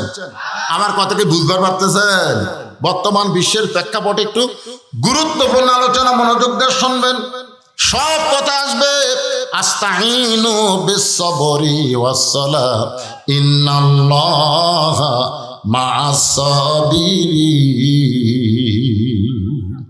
এখন যে কবরটা সবার সামনে পড়ে সেই কবরটা হলো ওসমান গনির কবর। নবীর 4 জন খলিফার মধ্যে 4 জন গুরুত্বপূর্ণ সাহাবীর মধ্যে 2টা আছে নবীর সাথে, 2 জন আছে নবীর সাথে। নবীর পাশে কয়জন? তার নাম কি? আবু বকর আর উমর। আবু বকর কথা কয় না। আবু বকর আর উমর রবি দাফন হওয়ার পরে রওজার মধ্যে আবু বকর আয়েশাকে বলেছিল, মা তোমার ঘরের মধ্যে আল্লাহর নবী, আমি একটু নবীর সঙ্গে থাকতে চাই। আয়েশা বলে, বাবা আপনি হিজরতে নবীর সঙ্গে ছিলেন, গারে সুরের মধ্যে নবীর সঙ্গে ছিলেন, আপনি চলে যাওয়ার পর নবীর সঙ্গে থাকবেন, আমার কোনো আপত্তি নাই। কারণ মেয়ের ঘরের মধ্যে বাবা আর স্বামী ঘুম পাড়তেছে। সুবহানাল্লাহ। উমর ফারুক যখন আহত হলেন মসজিদের মধ্যে, তখন আব্দুল্লাহ ইবনে উমরকে বললেন, আব্দুল্লাহ রে, আমি তো যে কোনো মুহূর্তে দুনিয়া থেকে বিদায় নিব, মা বাবা একটু মা আয়েশার কাছে বল আমি একটু নবীর পাশে থাকতে চাই। আব্দুল্লাহ এসে মা আয়েশাকে বললেন, মা আল্লাহ নবীর পাশে আপনার বাবা ঘুমায় আছে, আমার বাবা একটু ঘুমাবার চায়। আয়েশা বললেন, না, আমার বাবার পাশে আমি থাকতে চাই। স্বামী বাবার কাছে থাকতে কোনো অসুবিধা? জোরে কোনো অসুবিধা? কিন্তু ওই জায়গায় যদি ওমরকে রাখা হয় তাহলে আমি আয়েশার থাকতে পারবো না। আমি থাকবো কোন জায়গায়? আমি সারা জীবন নিয়ত করেছি আমার স্বামীর পাশে থাকবো, কিন্তু আমার বাবার অনুরোধকে আমি ফেলতে পারি নাই। এখন বাবা স্বামী তার পাশে আমি থাকতে ইসলামেও কোনো নিষেধ নাই। দেখেন দুনিয়া থেকে বিদায় নেওয়ার পরেও তারা খেয়াল করে। আব্দুল্লাহ বলতেছে, আমার বাবার বোনের বড় সাথ, নবীর পাশে একটু থাকতে চাই। আয়েশা বলতেছে, আমি অনুমতি দিবার পারলাম না। ওমর ফারুক কাছে আব্দুল্লাহকে বললেন, বাবা মা আয়েশার কাছে যখন আপনার থাকার কথা বললাম, মা আয়েশা অনুমতি দিল না। ওমর ফারুক বলতে, তাহলে আমি মরে যাওয়ার পর পৃথিবীর যেখানে পারিস আমাকে কবর দে, আমার কোনো আপত্তি নাই। ওমর ফারুক যখন দুনিয়া থেকে বিদায় নিলেন, এমন সময় আয়েশা বুঝতে পারলেন আল্লাহর নবী মাঝে মধ্যে বলতেন, আমার পরে কেউ যদি নবী হতো লাউ কানা ওমর, আল্লাহ ওমরকে নবী বানাই নাই, নবী হওয়ার সব যোগ্যতা ওমরকে দান করেছে। আয়েশা খুবই কাঁদলেন। ওমর ফারুকের দেহের পাশে, লাশের পাশে গিয়ে কাঁদলেন। যে মানুষটা ইসলামের জন্য এত ত্যাগ স্বীকার করেছে, যেই মানুষটা ইসলামকে অর্ধ পৃথিবী পর্যন্ত বিস্তৃত করেছে, সেই মানুষটা আমার বাবার কাছে থাকবে, আমার স্বামীর কাছে থাকবে, আমি আপত্তি করি না। দরকার আমি থাকবো বাহিরে, আমি ওমরকে থাকতে জায়গা দিবার চাই। ধরে কর সুবহানাল্লাহ। ডান পাশে আবু বকর, বাম পাশে ওমর, মাঝখানে আল্লাহর নবী। একটু খেয়াল করবেন, আল্লাহর বান্দার একজন ওসমান গনি জান্নাতুল বাকিতে, আর একজন হযরত আলী কিন্তু মদিনায় নাই, তার কবরটা হলো ইরাকে। আমার কথা কি বুঝতে পারলেন? আগে ছিল দামেশ, বর্তমান ইরাক হয়ে গেছে। এখন ওসমান গনির কবরের পাশে আমি দাঁড়ালাম, হাজী সাহেবও দাঁড়াইছে। যারা দাঁড়াইছে তারাই বুঝতে পারে দাঁড়ানো মাত্র তারা দেহ থরথর করে কম্পন শুরু হয়ে যায়। ওসমান গনির কবরে ছোট্ট একটা পাথরে খোদাই করে লেখা আছে ওসমান গনি। এই গনি মানে হলো ধনী। আল্লাহ কোরআন কারিমে বলেছেন আল্লাহ গানিয়ুন ওয়া আনতুমুল ফুকারা, আমি আল্লাহ হচ্ছে ধনী, বাদ বাকি সবাই ফকির। রাসূল বলেছেন ইল্লা ওসমানু গানিয়ুন, দুনিয়াতে একজন ধনী আছে, তার নাম হলো ওসমান। সমস্ত সাহাবের বলে ইয়া রাসূলুল্লাহ ওসমান কেমনে ধনী হলো? রাসূল বলেন তাহলে শোনো। একদিন আমি নবী বসে আছি, এমন সময় একজন সাহাবী এসে আমাকে বলে ইয়া রাসূলুল্লাহ আজকে কয়েকদিন ধরে খাই নাই, যদি পারেন আল্লাহর রাস্তায় আমাকে একটু সহযোগিতা করেন। সঙ্গে সঙ্গে নবী এইভাবে জুব্বা তুলে দেখালেন। সাহাবী তাকায় দেখে নবী ক্ষুধার জ্বালায় পেটে পাথর বাঁধে বসে আছে। সাহাবী যখন যাবার চাই, আল্লাহ রাসূল বললেন আম্মা সাইলা ফালা তানহার, রে সাহাবী তুমি আমার কাছে সাইল করলা, তুমি কোথায় যাবা? বলে হুজুর আমি ক্ষুধার্ত হয়েছি, কিন্তু আপনার মতন এত ক্ষুধা নাই। আপনি ক্ষুধার জ্বালায় পেটে পাথর বাঁধছেন হুজুর, আমি অন্য কোথায় যাবার চাই। রাসূল ডাক দিয়ে বলে সাহাবী রে, অন্য কোথাও যাওয়ার দরকার নাই, তুমি যদি কিছু পাওয়ার চাও তাহলে আমার ওসমানের কাছে যাও। সুবহানাল্লাহ কর না কেন? কার কাছে যাও? নবীর কথা মতো গরিব সাহাবী ওসমান গনির কাছে গেলেন সন্ধ্যার সময়। সন্ধ্যার সময় গিয়া দেখো ওসমান গনির ঘরে আলো জ্বলছে। সে আলোটা একটু বেশি হয়েছে বিধায় ওসমান গনি সলতা টাইনা টাইনা আলো কমায়। গরিব মনে মনে কয় আমার বাড়িতে আলো জ্বলে এর চাইতে বেশি, আমি কোনদিন সলতা টাইনা আলো কমাই না। এত কৃপণের কৃপণ, সে আমারে কি দান করবে? নবীর কাছে গিয়ে বলে রাসূলুল্লাহ আপনি দিবার পারেন না তো কি হচ্ছে, আমার একটা কৃপণের কাছে আমারে কেন পাঠালেন? আল্লাহ রাসূল বলে তুমি কি তোমার অভাবের কথা কইছো? বলে বলার চান্স পাই নাই। নবী বলেন আবার যাও। পরদিন সকালবেলায় আবার ওসমান গনি দরবারে গিয়ে দেখে ওসমান গনি সারা ঘুম পড়ার কারণে মাথার নিচে যে বালুস ছিল ওই বালুস ফাটা তুলা ঘরের মাথায় পড়ে গেছে। বাজান ওসমান গনি ওই তুলা খোটায় খোটায় বালিশের খোলের মধ্যে ঢুকায়। গরিব মনে মনে কয় এর চাইতে বেশি তুলা যদি আমার ঘরে পড়তো আমি সামটা দিয়ে ঝাড় দিয়ে তুলা ঝাড়াইতাম, কিন্তু এই বেটা এমন কৃপণের কৃপণ, সামান্য তুলা বালিশের খোলের মধ্যে ঢুকাই। নবীর কাছে গিয়ে বলে রাসূলুল্লাহ আপনি দিবার পারবেন না, ঠিক আছে, এমন কৃপণের কাছে আমার কেন পাঠাইছেন? রাসূল বলে তুমি কি তোর অভাবের কথা কইছো? বলে এমন পরিবেশ দেখলাম বলার সাহস পাইলাম না। আল্লাহ রাসূল বলেন আবার যাও। পরদিন সকালবেলায় নবীর কথা মতো গরিব সাহাবী ওসমান গনির দরবারে এসে দেখে ওসমান গনি খালি গায়ে বসে আছে। খালি গায়ে বসে থাকা দেখে গরিব একটু থমকে দাঁড়ালেন, খালি গায়ে কেন? হঠাৎ দেখতে পায় তার কোলের মধ্যে থেকে একটা জুব্বা টেনে বের করে কয়েক জায়গায় জুব্বা ছিঁড়ে গেছে। ওই জুব্বাটা সেলাই করবে, কিন্তু শুয়ের মধ্যে সুতা ঢোকাবার পারতেছে না। ওসমান গনি শুয়ের মধ্যে সুতা ঢোকাবার চায়, কিন্তু এই দিক দিয়ে পার হয়ে যায়, ছাদের মধ্যে সুতা ঢোকে না। ওসমান গনি এই কষ্ট দেখে গরিব বলতে ওসমান ভাই আপনার শুয়ের মধ্যে একটু সুতা ঢুকাই দিলে কেমন হয়? ওসমান সালাম দিয়ে বলে ভাইজান তাহলে তোমার বড় উপকার হয়। গরিব শুয়ে হাতে নিয়ে যেই মাত্র সুতা ঢুকাইছে ওসমান গনি খপ করে ধরে বলছে যে ভাই আল্লাহ তোমাকে ধনী বানায়া দিছে। সুবহানাল্লাহ না কেন? গরিব কয় ঠাট্টা করে নিয়ে দেখো তোমার চোখ আমার চাইতে ধনী, কত কষ্ট করতেছি শুয়ের মধ্যে সুতা ঢোকার পারতেছি না, আর সুইটা হাতে নিয়েই তুমি ঢুকাই দিলে। আল্লাহ চোখের দিক দিয়ে তো আমার চাইতে তোমাকে ধনী করেছে। সুবহানাল্লাহ না কেন? আমরা কিন্তু কেউ গরিব না, আমি টাকার দিক দিয়ে আমার বেশি, কিন্তু খাওয়ার দিক দিয়ে আমি দুর্বল। আমার সামনে যখন গরু দেয়, দই দেয়, মিষ্টি দেয়, আমি কিন্তু বলি ভাই চলবে না। আর আমার ড্রাইভার যখন হাত দিয়ে কামড় মারে কড়মড় শব্দ ওঠে, আমি বললাম রে আমার টাকা আছে খাওয়া নাই, আর তোর টাকা না থাকলে খাওয়া আছে। তোর কোন কথা ঠিক কিনা?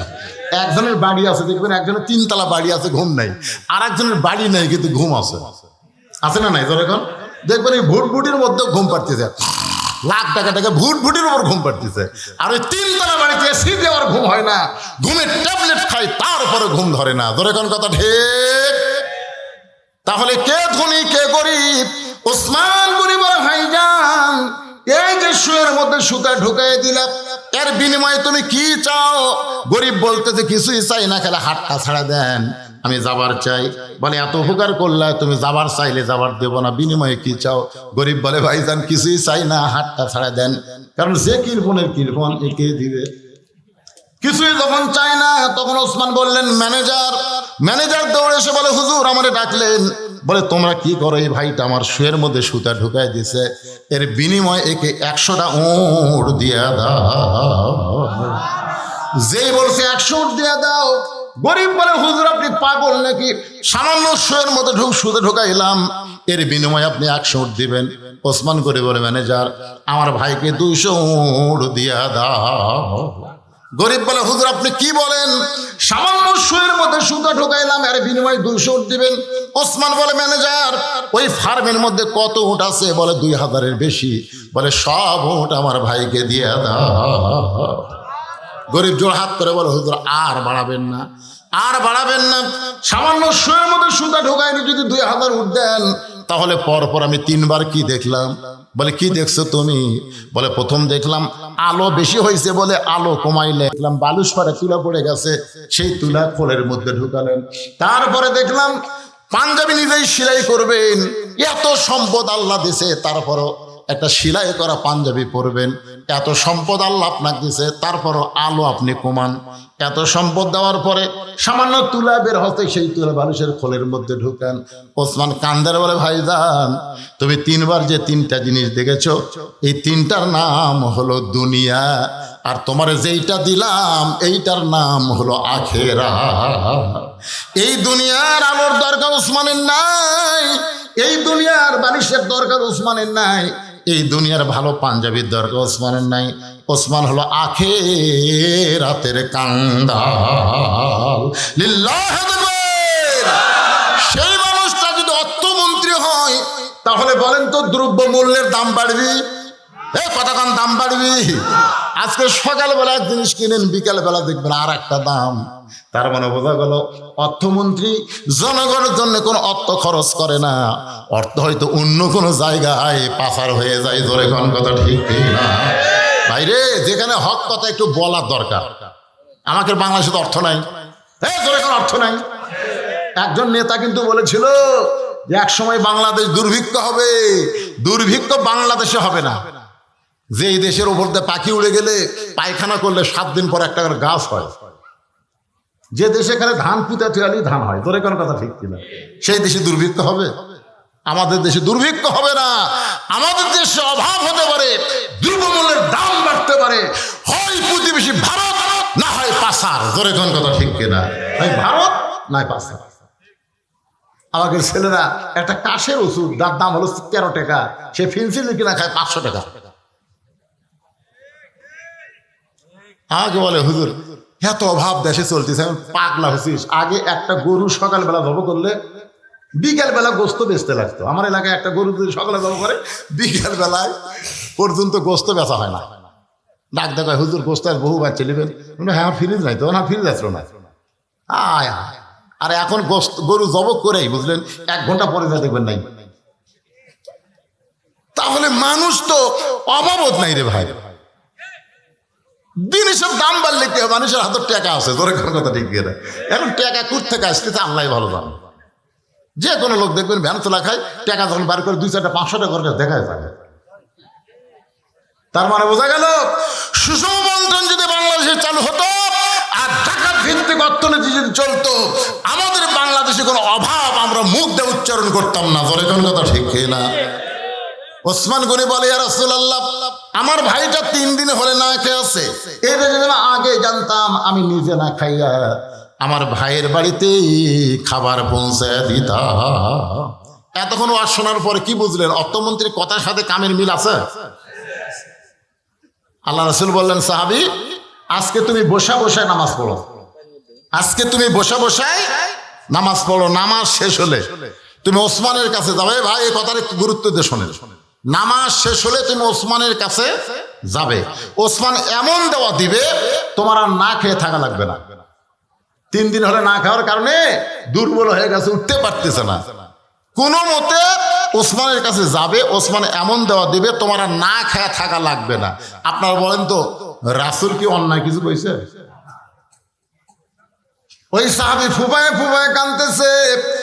আল্লাহ নবী বললেন, নামাজ শেষ করে ওসমানের কাছে যাবা। এই কথা শুনে শুনে তুমি জোরে কান্দো কেন?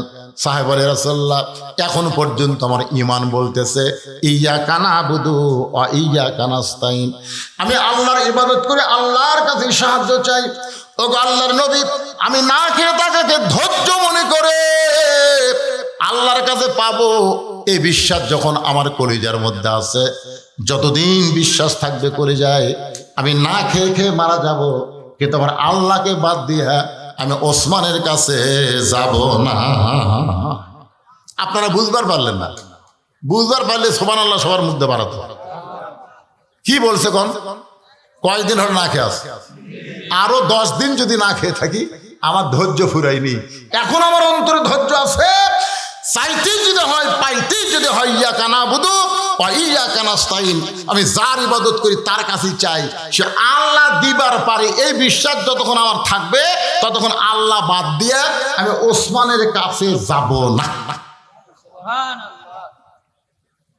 সঙ্গে সঙ্গে নবী বললেন, আজকে আসরের নামাজ দেরিতে হবে। কি হবে? এই বলে আল্লাহর নবী ওই দুর্বল সাহাবীর দিকে যখন পা বাড়ালেন, মেহরাব থেকে দুর্বল সাহাবীর দিকে নবী যখন পা বাড়ালেন, এমন সময় হযরত ওমর আল্লাহর নবীর সামনে বসে বললেন, ইয়া রাসূলুল্লাহ, আপনার জুতার পরশে আল্লাহর আরশ ধন্য হয়। হুজুর, আপনার জুতার পরশে আল্লাহর আরশ ধন্য হয়, আপনি দুর্বল সাহাবীর কাছে যাবেন কেন? আপনি হুকুম দেন, পরে চ্যাং দোলা করে আপনার কাছে নিয়ে আসতেছি। সাল্লাল্লাহু আলাইহি ওয়াসাল্লাম। মানে নবী যাবে কেন? নবী কেন যাবে? আপনি কেন হুকুম দেন? হুজুর, আমরা কি কারণে আছি? অর্থাৎ ধর্ম উঠতেন না পারে, হাঁটতেন না পারে, কলত করে নিয়ে আপনার সামনে দিবেন, আপনি যাবেন কেন? আল্লাহ রাসূল বলেন, ওমর, শুধু দুর্বল সাহাবী দেখতেছো, ওর ঈমান কি এইটা তুমি দেখো না। রাসূল এরকম আলোচনা করতেছে, পিছন দিকে এক সাহাবী দাঁড়িয়ে আছে পিছনে। আল্লাহ রাসূল বলেন, বসো। সাহাবী বসে না। রাসূল বললেন, বসো। সাহাবী বলে, হুজুর, আপনি বসতে বললেও আমি বসতে পারতেছি না, কারণ আমি একজন রাখাল। যখন বেলাল আযান দেয়, সব কাজ কাম বাদ দেয়, নামাজ পড়তে দৌড় দিই। আসা দেখি মসজিদ ভরে গেছে। আমি তখন বারান্দাত দাঁড়িয়ে আপনার পিছনে নামাজ পড়ি। নামাজ পড়ার পর আপনি যখন আলোচনা করেন, দূরে বসে আপনার আলোচনা শোনা যায়, কিন্তু আপনার শোনার মুখটা আমি দেখতে পাই না। এই জন্য দাঁড়িয়ে দাঁড়িয়ে আমি আপনার চেহারা দেখে শান্তি পাই। হুজুর, আমাকে বসতে বলেন না। সঙ্গে সঙ্গে আল্লাহ রাসূল বললেন, সাহাবীরা রে, তোমরা মাঝখানে রাস্তা করে দাও, মাঝখানে তোমরা রাস্তা করে দাও। সমস্ত সাহাবীরা যখন মাঝখানে রাস্তা করে দিল, এমন সময় নবী উঠে গিয়া ওই রাখাল সাহাবীর সঙ্গে দেখা করলো। জোরে কোন সুবহানাল্লাহ। নবী তাকে তার কাছে ডাকে নাই, বরং নবী তার কাছে গেল। ইমাম মালিক রহমতুল্লাহ আলাইহি বলেন, পৃথিবীর যেখানেই তোমরা থাকো না কেন, নবীর মহব্বত যদি কলিজার মধ্যে নিয়ে নবীর সুন্নত আদর্শ পালন করে নবীর প্রতি বেশি বেশি দরুদ পড়ো, তুই মদিনায় যাবার না পারলে কি হবে? মদিনার নবীকে আল্লাহ তোমার ভাঙ্গা বাড়িতে পাঠায়া দিবে। বিশ্বাস করেন না আপনারা? বিশ্বাস করেন না? 11 সালে যখন হজ করতে যাই প্রথম, তখন এক ভ্যানওয়ালা, তখন কিন্তু এই অটো ভ্যান ছিল না, এখন যে খালি টার্মিনালি ভ্যান চলে, এর কে তা মশান আছে ভাই। এই আপনাকে রাস্তাতে যখন আসি, এ অটোওয়ালা মনে হয় গাড়ির সাথে বেঁধে দিবি, ওই নামাবি না। আমি বহু জায়গায় বলি, এদের ব্রেক কিন্তু দুর্বল। যখনই অটো তুটবেন বলবে জোরে চলাবি না। ওরা মনে পাও দিয়ে মারতেছিল তো, সেটা এখন টানলি যায়, ওকে কি মশান, মানে পাইলট হয়ে গেছে। অটো ভ্যান চলায় মনে হয় সাইজ পাইলটের মতন। তো তখনকার এই অটো আসলো, তাই পাও মারা লাগতো। আমার কয়, হুজুর, আপনি যখন মদিনাত যাবেন আমার সালামটা রাসূলক দিবেন। আমি ভ্যানালার হাত ধরে বললাম, ভাই, আমি তোমার সালাম দিবার পারবো না, কারণ আমি জীবনে যাইনি, আমার সালাম ঠিক মতো পুষবে কিনা, আমি আমার ডালে টেনশন করতেছি, তোমারটা কেমনে দেবো? ভ্যানালা রাগ করে বললো, হুজুর, এইটা যদি চেয়ারম্যান বলতো, কোনো ধনী লোক বলতো, তাহলে আপনি এরকম মুখের উপর জব দিতেন। ঠিক আছে হুজুর, যান। আমি তখন ভ্যানালার হাত ধরে বললাম, ভাই, তুমি জীবনে মদিনা যাওয়ার পারবে কি পারবে না সেটা আল্লাহ ভালো জানে, কিন্তু মদিনার মানুষটা যদি তোমার কাছে আসে, বেনালো বলে হুজুর আমি মদিনা যাওয়ার পারবো না, মদিনার মানুষটা আমার কাছে কেমনে আসবে? আমি বললাম ভাইজান 5 ওয়াক্ত নামাজ জামাতে আদায় করবা, 5 ওয়াক্ত নামাজ জামাতে আদায় করো। আর ঈশার নামাজ পড়ার পরে তুমি যখন বিছনায় যাবা, পেশাব পায়খানা করো, যা করো, করার পরে তুমি ওযু করবা। পবিত্র অবস্থায় এখানে ঘুমালে হবে না, ওযু করা লাগবে। ওযু করার পরে আমি একটা দরুদ শিখাই দিলাম, জাযাকাল্লাহু আন্না মুহাম্মদ, জাযাকাল্লাহু আন্না মুহাম্মদ। 41 বার তুমি পড়বা। আর একটা দরুদ পড়বা, আল্লাহুম্মা সাল্লি আলা মুহাম্মাদিন ওয়াসিলাতি ইলাইকা। এই দরুদটা পড়ে আয়াতুল কুরসি পড়ে তোমার বুকে ফুঁক দিয়া তুমি ঘুমাইবা। আমার বিশ্বাস অল্প দিনের মধ্যে নবীর সঙ্গে তোমার দেখা হবে। বিশ্বাস করেন, আমি যে ওরে নবী দেখার পদ্ধতি বলে দিলাম, আমি কিন্তু নবীরে দেখতে পাইনি, আমি নবীরে দেখতে পাইনি, কিন্তু ওরে বলে দিলাম। ও আমার কথাটা এমন বিশ্বাস করলো, আমল করতেছে। আমি তো হজ করবার গেলাম, হজ করে যখন বাড়িতে আসলাম, বাড়িতে আসার পরে আমার 5 মিল বাজার একটা অফিস ছিল, অফিসের মধ্যে গিয়ে বসেছি, দেখি ওই লোকটা 1 কেজি মিষ্টি নিয়ে আমার সামনে হাজির। আমি বললাম ভাইজান, আমি আজ 3-4 দিন আগে হজ করে আসলাম, তোমার বাড়িতে গেলে তোমাকে জমজমের পানি খিলাতাম, তোমাকে খুরমা খেজুর দিতাম, না পারলে একটা জায়নামাজ তসবিহ দিতাম। তোমার বাড়িতে না যায় তোমার অফিসে আইছো কেন? বলে হুজুর বাড়িতে গেলে আপনি মনে করবেন আমি একজন লোভী। গরিব মানুষ অভাবী হতে পারে, কিন্তু তাদের আত্মবোধ আছে, জোরে কোন ঠিক কিনা? এই জন্যে আমি আপনার বাড়িতে যাইনি, বাড়িতে গেলেই মনে করবেন কিছু পাওয়ার জন্য আইছে। আমি বললাম ভাইজান 1 কেজি মিষ্টি কেন? বলে মিষ্টি আনার কারণ হলো হুজুর আপনি একটু ওঠেন। আমি যেই মাত্র উঠলাম, আমাকে বুকের মধ্যে নিয়ে বলে হুজুর গো, এ পর্যন্ত আপনি হজে যাওয়ার পর এ পর্যন্ত 3 বার আমি নবীর সঙ্গে দেখা হয়েছে। আমি লোকটাকে বুকের মধ্যে নিয়ে বললাম ভাই রে, আমার টাকা থাকার কারণে আমি মদিনায় গেছি, নবীর রওজায় সালাম দিছি, আমার সালাম নবী উত্তর দিল কেন আমি শুনতে পাই নাই। আর নবীর মহব্বতের আমল করার, দরুদের আমল করার কারণে নবীর সঙ্গে 3 বার তোমার দেখা হয়েছে। নবী যদি রাখালের কাছে যাইতে পারে, ইমাম মালিক বলেন নবীর সুন্নত আদর্শ আমল করো, নবীর দাড়িটা তোমার চেহারার মধ্যে রেখে দাও। যুবকেরা শোনো, নবীর সুন্নতের মধ্যে যত সুন্নত আছে, সবচেয়ে দামি সুন্নত হলো দাড়ি রাখা। জোরে কন কি রাখা? কথা কন না। একজন মেয়ে আমাকে বলছে যে হুজুর আমার স্বামী তো খুবই সুন্দর, আমি যখন বাইরে যাই রাস্তার মেয়েরা খালি আমার স্বামীর দিকে টক লাগে তাকা থাকে। হুজুর আমার স্বামীর দিকে অন্য মেয়েরা দেখবে, আমার ভালো লাগে না। এমন কোনো দোয়া আছে যেটা আমল করলে মেয়েরা আমার স্বামীর দিকে তাকাবে না? আমি তখন বললাম মা, তোমার স্বামীকে চাচা বানাও। যে চাচার কথা কইছি বুঝবার পরে হুজুর আপনি একটা আলেম মানুষ হয়ে স্বামীর চাচার কথা বল। আরে পাগলি, তোমাকে চাচা কবার করছি, তোমাকে চাচা বানাবার করছি। আমি নিয়ম শিখে দিলাম, ওই নিয়মে স্বামীকে পাও ধরে হোক, হাত ধরে হোক, দাড়ি রাখাইছে। এখন দাড়ি 4 আঙ্গুল লম্বা হয়ে গেছে। ও এখন স্বামী নিয়ে যখন রাস্তায় যায়, একটা মেয়ে মানুষ ওর স্বামীর দিকে তাকায় না। 2-1 বলে চাচা কেমন আছেন, তখন মেয়ে কয় আলহামদুলিল্লাহ। মেয়েরা যদি আমার স্বামী চাচা কয়, তাহলে আর শয়তান ওয়াসওয়াসা দিবার পারবি না। ধরে কথা কন না।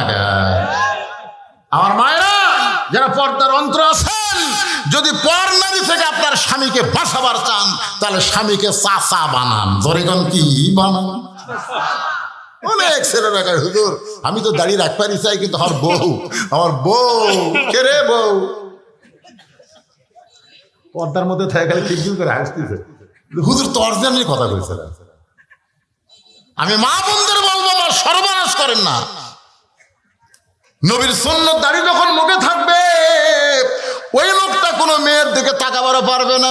যখনই তাকাবার যাবে তখন তার ইমান বলবে তোর মুখে দাড়ি আছে, তুই নিজের বউরে দেখ, পরের বউরে দেখিস না। জোরে করার কথা ঠিক কিনা? নবীর সুন্নত টুপি মাথায় দিবেন। অনেকে হয়তো বলবেন হুজুর আমার নয় টুপি নাই, দাড়ি নাই, তাই বলে কি আমি নবীকে ভালোবাসি না? এটা মিথ্যা কথা। যার মুখে দাড়ি নাই, মাথার টুপি নাই, নবীরে ভালোবাসে, এটা সম্পূর্ণ ভুয়া। এটা কিন্তু মিথ্যা কথা। আপনারা বলেন যে লোকটার মুখের দাড়ি নাই, মাথার টুপি নাই, ওই নবীকে ভালোবাসে, এটা বিশ্বাস করা যাবে? 1 বোতলের মধ্যে মধু আছে, উপরে সাদা কাগজে লাল কালি দিয়ে লেবেল দিয়েছে 20, ভিতরে কি বাইরে লেখা আছে কি 20। এখন বলেন তো বাইরের 20 দেখার পরে কেউ মধু মনে করে মুখ ধরবে? ওরে বাবা 20 রে, ওরে বাবা 20 রে। তার মানে কি বাহিরেও যা ভিতরেও তাই, বাহিরেও যা তোমার লেভেল যদি 20 হয় আর তুমি বলবে আমার মধ্যে মধু আছে, এটা সম্পূর্ণ ভুয়া। আপনার বলেন তো যত দোকান আছে, দোকানে সাইনবোর্ড অনুযায়ী ভেতরে মাল আছে না নাই? কথা কন না ভাই, কথা কন না কেন? সাইনবোর্ড দেখে তো আমরা এটা ওষুধের দোকান, এটা তেলের দোকান, এটা কসমেটিকের দোকান। তো আজকে আপনার সাইনবোর্ড কি কয়? সাইনবোর্ড হলো টুপি আর দাড়ি, সাইনবোর্ডই ঠিক নেই। মন খারাপ করছেন? ওরে লাভ নেই। নবীর সুন্নাত আমল করবেন।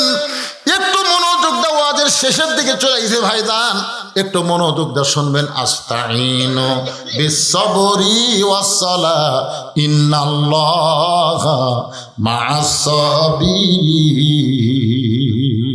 আল্লাহর কাছে যদি আমরা পাওয়ার চাই তাহলে কয়টা জিনিস লাগবে? এই দুইটা ধরে কোন কয়টা? একটা হলো ধৈর্য আর একটা হলো নামাজ। আজকে আপনাদের অনেকের ধৈর্য, আমি দেখলাম যখন উঠছি তখন 11:15, এখন বাজতে 12:30। তার মানে বোঝা গেল 1.25 ঘন্টা ধরে আপনার ধৈর্য নিয়ে কথাবার্তা শুনতেছেন। সুবহানাল্লাহ। বাজান গো, আল্লাহ রাসূল বললেন, ওমর তুমি শুধু দুর্বল সাহাবী বলতেছো, একটাবার নজর করে দেখো, একটাবার নজর করে দেখো আমি কি জন্য নবী মেহরাব থেকে দুর্বল সাহাবীর কাছে যাই। এটা যদি দেখবার চাও তাহলে নজর করো। জোরে কান কি করো? এই জোরে কান কি করো? দুই চোখ দিয়ে দেখা যাবে না, দুই চোখ দিয়ে দেখে আমরা ভুল করতেছি। দুই চোখ দিয়ে দেখা যাবে না, একবার চোখ বন্ধ করেন, চোখ বন্ধ করেন। আচ্ছা, আপনাকে বিরক্ত হচ্ছেন? আর কি আদায় আছে? তাহলে কত বড় গুরুত্বপূর্ণ কথা, দুই চোখ দিয়ে দেখা যায় না রে। দুই চোখ দিয়ে ভুয়া ভুয়া, দুই চোখ দেখতেছে এটা কার বাড়ি, এটা কার বউ। আর চোখ বন্ধ করে দেখেন, বাড়ি ঘর দেখা যাবে না, অন্ধকার কবর দেখা যাবে। জোরে তো কথা কন না কেন? হুজুর এটা আমার বাসা, হুজুর এটা আমার বাসা। আমি শুধু বলছি ভাই এ বাড়ি বানাতে কত টাকা লাগছে? আমার কয় আপনি মূর্খ নাকি, এটা বাড়ি কি বলা লাগবে? বলে এই বাসা বানাতে কত খরচ হবে, তাই কম। আপনি বাসাও বোঝেন না, বাড়িও বোঝেন না। আমি তখন তার সামনে একটা গান গাইলাম, এপারে তোর বসত বাড়ি, ওই পারে তোর বাসা। যত কোটি টাকা দেয় তুমি বাসা তৈরি করো, এটা তোমার হলো বসত বাড়ি। ধরে কোন কি বাড়ি? এপারে তোর বসত বাড়ি, ওই পারে তোর বাসা। ভব দরিয়ায় পাড়ি দিতে কেমনি করলি আশা। এপারে তোর বসত বাড়ি, ওই পারে তোর বাসা। মুসলমানের দুনিয়ার বাড়িটা হলো বসত বাড়ি, আর জান্নাত হলো তার বাসা। জোরে কণ্ঠে আপনারা বলেন তো, যে লোকটা নওগাঁ শহরে বাসা বানাতে, বোঝানোর জন্য বলতেছি, ওই লোকটার একটা বাড়ি আবার এই কি বল রামরাইপুরে একটা বাড়ি আছে। মাঝে মধ্যে রামরাইপুর আসে, মাঝে মধ্যে আসে। তো গ্রামের লোকজন বলছে ভাই আসছেন যখন, আজকে আবার দেবো না। তখন না ভাই রে, আমার বাসার জ্বালাই ভাই রে, বাসার জ্বালাই ভাই। আরে মিয়া তোর বসত বাড়ি নেই? এই মিয়া বাড়ির মাঝে মধ্যে আসা যায়, থাকা যায় না। থাকবার গেলে বাসার যাওয়া লাগে। ধরে কথা কন না কেন? নওগাঁ শহরে যারা বাসা বানাছে তারা এই গ্রামের বাড়িতে এসে থাকবার চায়। তা আমাকে দুনিয়ার বাড়ি হলো বসত বাড়ি রে, আর আমাকে আসল বাড়ি হলো জান্নাত। অথচ আমরা দুনিয়াতে এসে আর যাবার চাই না, মনে করতেছে আইসি আর জানো না রে। শালা খুবই বোকা। আব্দুল আলিম যে গানটা গাইছে, গানটার অর্থ আছে না নাই? তাহলে সবাই একটু গুনগুন করা গাও বাজান। এই যুবকের, এই এখনকার তো ভাইরাল গান বাড়াছে, একটা মানুষ হইয়া তুমি কয়জনকে বিলাও মন। হেরে যুবকেরা শোনোনি? মুখে তোমার ভালোবাসা অন্তরটা কয়লার মতন, এরকম ভাইরাল গান না। এই গানটা হলো সারঞ্জীব গান, সব সময় গানটা চলবে। যদি বুঝতে পারেন তাহলে গানের সাথে সাথে আপনার চোখের মধ্যে পানি চলে আসবে। সবাই গুনগুন করে বলো, এপারে তোর বসত বাড়ি, ওই পারে তোর বাসা। ভব দরিয়ায় পাড়ি দিতে, ভব দরিয়ায় পাড়ি দিতে কেমনে করলি আশা। এপারে তোর বসত বাড়ি, ওই পারে তোর বাসা। লাভ করিতে আইসারে ভবে, হইলারে বেদিশা। রতন কাঞ্চন বদল দিয়া, কিলনি তামাশিসা। আল্লাহ বলেছেন, আল্লাহ রাসূল বলেছেন, আর দুনিয়া মাযরাতুল আখিরা, দুনিয়া হচ্ছে আখিরাতের আবাদযোগ্য একটা জায়গা। আখিরাতের কোন আবাদ না করে তুমি দুনিয়ার বাড়ি ঘর নিয়ে ব্যস্ত থাকলে লাভ করিতে আইসারে ভবে, হইলারে বেদিশা। রতন কাঞ্চন সোনার যৌবন বদল দিয়া, সোনার যৌবন বদল দিয়া, কিল্লা তামাশিসা। মরণ কালে কানবে তুমি, কিছুই যাবে না। ধরে কোন ঠিক কিনা ভাইজান? একটু মনোযোগ দেন। রাসূল বলে, ওমর, দুই চোখ দিয়ে শুধু দুর্বল সাহাবী দেখতেছো। আমি নবীর যাবার চাইলে তুমি আমাকে যাইতে বাধা দাও।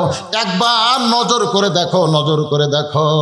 আল্লাহ রাসূল বলেছেন, ইত্তাকু ফিরাসাতাল মুমিনিনা ফাইন্নাহু ইয়ানজুরু বিনুরিল্লাহ। মুমিনদের নজরকে, দৃষ্টিকে তোমরা ভয় করো, কারণ তোমরা তোমাদের মতন দেখে না, তারা যা দেখে আল্লাহর নূর দিয়া দেখে। সঙ্গে সঙ্গে ওমর ফারুক দুটো চক্ষু বন্ধ করে দুর্বল সাহাবীর দিকে যেই মাত্র তাকাইছে, এইরকম ওমর ফারুক কাঁপতে কাঁপতে, একটা শক্তিশালী সিংহ কাঁপতে কাঁপতে ঠাস করে মসজিদের মাজার মধ্যে পড়ে যায়। সমস্ত সাহাবীরা বলে, রাসূলুল্লাহ, এটা কি হলো, কি হলো? রাসূল বলে, তোমরা ধৈর্য ধরো, নিজে থেকেই ওমর এক সময় হুঁশ ফিরে পাবে। ওমর যখন ফিরে পায়, ওমর দৌড়ে গিয়া ওই দুর্বল সাহাবীকে বুকের মধ্যে চাইফা নেয়। তোর এখন সুবহানাল্লাহ। সমস্ত সাহাবী বলে, ওমর ভাই, চোখ বন্ধ করে তুমি কি দেখলা?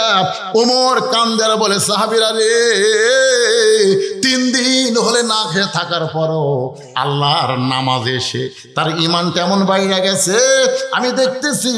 যদি আসমানের সূর্যটা আল্লাহ টান দিয়া ওই দুর্বল সাহাবীর ইমানটা যদি আসমানে লটকায় দেয়, এই সূর্যের চাইতেও বেশি পাওয়ার হবে। আর এই পাওয়ারটা কেবলমাত্র নামাজের মাধ্যমেই বান্দা অর্জন করতে পারে। নামাজ এমন একটা ইবাদত, যে ইবাদত ওয়াসজুদ ওয়াক্তারিব, একমাত্র সেজদা আপনাকে আল্লাহর নৈকট্য হাসিল করতে পারে।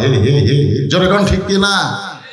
আল্লাহ পাক আমাদের সবাইকে তৌফিক দান করুক। সকলে বলেন আল্লাহুম্মা আমিন। যে কয়জন মানুষ বসে আছি ভাই, এই যে ইস্তেখারা নামাজ পড়ে মোনাজাত, আমরাও এখানে মোনাজাত করব। আসমানের বালা, জমিনের বালা থেকে আল্লাহ যেন আমাদের আবাদগুলোকে হেফাজত করে। দোয়া করার দরকার আছে না? কথা কেন আছেন না? জমি তো প্রতিদিন বিকালে ঘুরতেছেন আর মশান মারতেছেন, এবার ফলন ভালো হবে রে।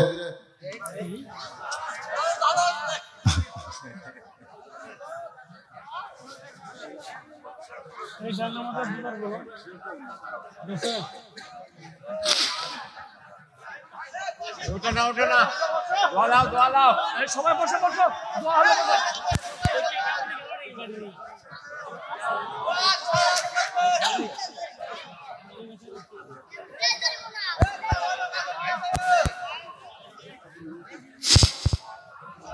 এই টাইমে কারেন্ট গেল রে।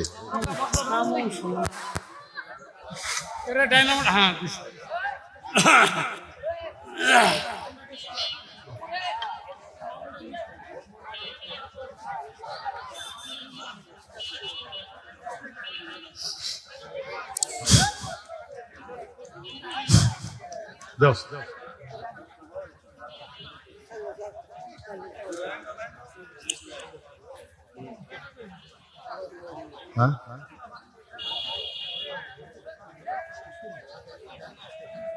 না বলে বলাই দিল না বলছে আদায় করা লাগবে না, ওই গামছা আদায় করলে গামছা না, ওটা যা হচ্ছে আর না, এবারে দেও না কে। লা ইলাহা ইল্লাল্লাহ। বাসার দিকে যাচ্ছেন না বাড়ির দিকে? এতক্ষণ ধরে কি বুঝলো? হাই, সামান্য একটা আলো নাই আর অন্ধকার এতই খারাপ লাগতেছে জানেন? সবচাইতে বড় অন্ধকার হলো কোরআনের আলো বাংলাদেশে থাকার পরেও মানুষের তৈরি আইন দিয়ে যখন সমাজ চলে, ওই সমাজটা সবচাইতে বেশি অন্ধকারে আছে। জোরে কোন কথা ঠিক কিনা? এই জন্য একটা স্লোগানও আছে, আল কোরআনের আলো, আল কোরআনের আলো। একজন কথা সংসদে জালো।